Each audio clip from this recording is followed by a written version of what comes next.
Halo, aku Nada Dingdong, teman berkisahmu. Sebelum mendengarkan cerita Nada Dingdong, pejamkan dulu matamu ya, dan dengarkan suara Nada Dingdong. Rowo Banyu adalah hutan lebat yang terletak di kaki Gunung Raung yang masih berada dalam area perhutani Banyuwangi Barat, sekitar 45 km dari pusat kota Banyuwangi. Di sana tersimpan kisah berbalut mistis. Wilayah ini dulu terkenal begitu angker sehingga tidak ada seorang pun yang berani masuk hutan tersebut, hingga akhirnya hutan ini ditemukan oleh Prabu Tawang Alun.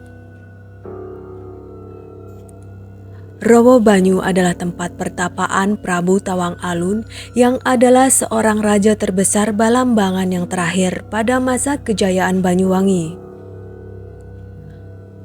Prabu Tawang Alun digambarkan sebagai sosok lelaki yang gagah dan berperawakan besar, dengan paras yang rupawan serta memiliki kelapangan hati yang luas dan penyabar.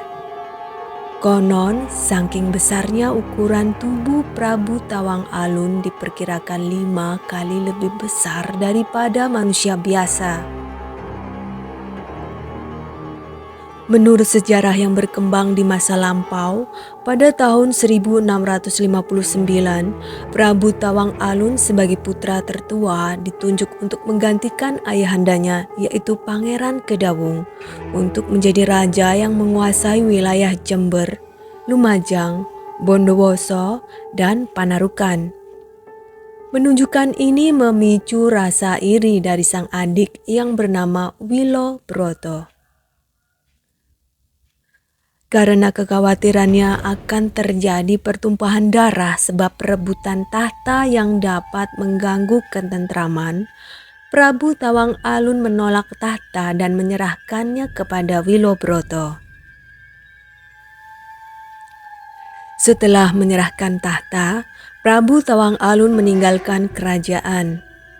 Karena ada bisikan gaib, Prabu Tawang Alun meninggalkan kerajaan menuju ke arah hutan.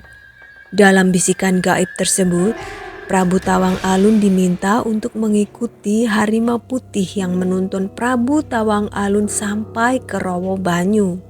Di sanalah Prabu Tawang Alun bertapa.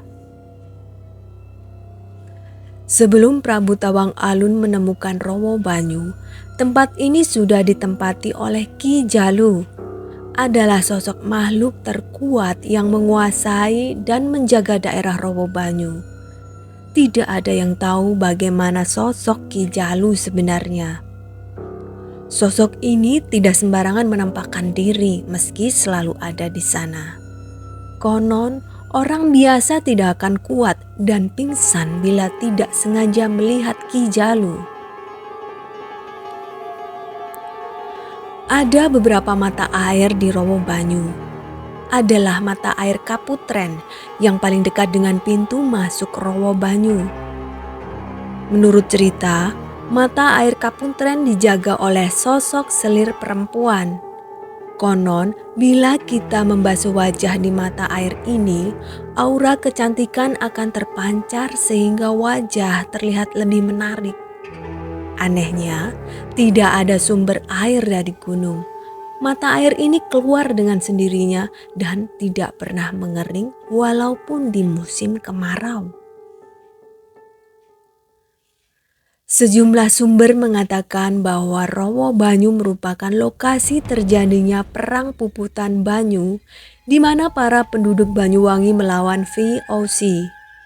Setidaknya 60.000 jiwa gugur dalam peperangan ini dan menjadi perang terkeji dalam sejarah Nusantara.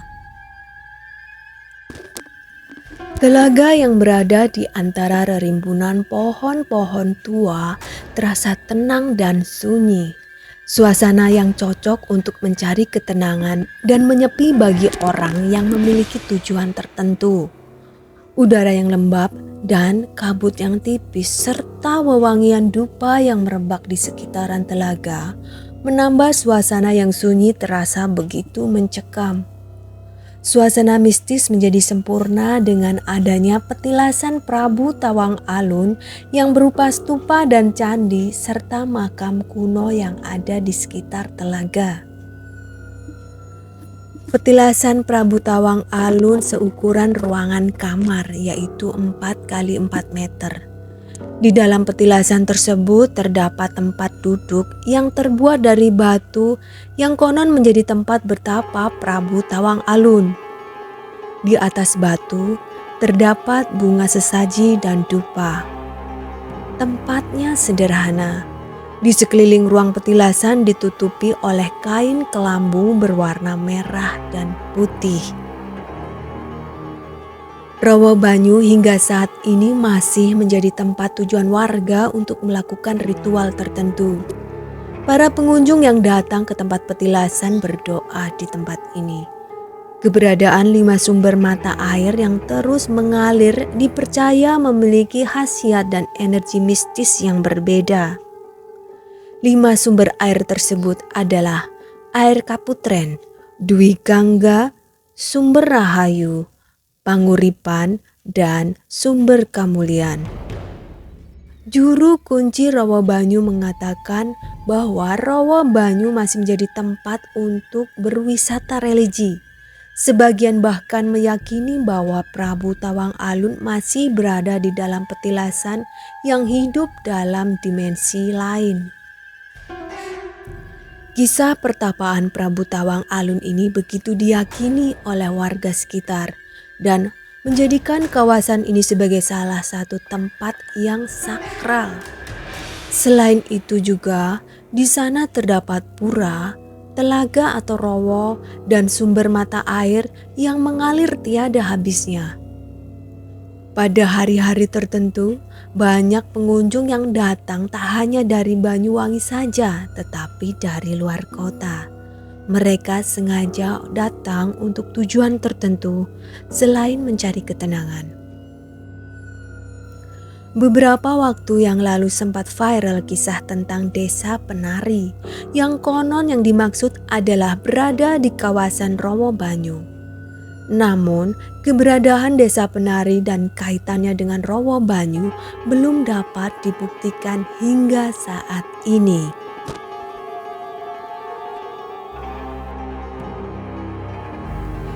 Indonesia adalah negeri yang kaya akan seni dan budaya yang luar biasa, yang sebagian besar tak lepas dari balutan mistis dan misteri. Ikuti terus cerita-cerita seru lainnya bersama Nada Dingdong ya. Sampai jumpa.